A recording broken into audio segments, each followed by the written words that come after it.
Hey guys, just doing a battery replacement on a NX300h.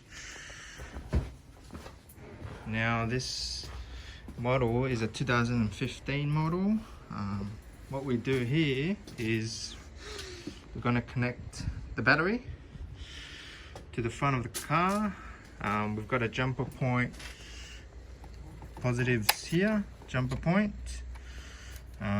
Open that up and we've just connected the negative terminal to the engine of the car.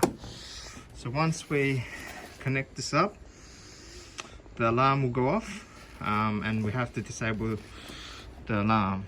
So here we go.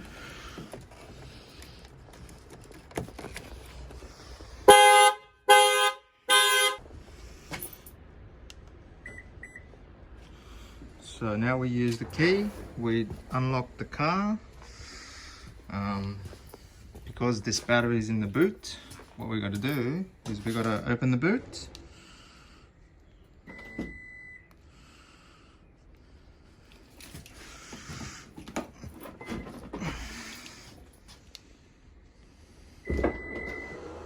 There we go.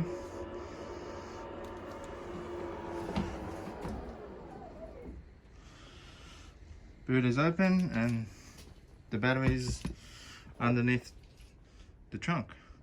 That's how you open a car with a dead battery for the NX300h. So after we open the boot, the battery is just under here. Just to take the negative terminal off and the positive and just replace it with the same type of battery. Thank you.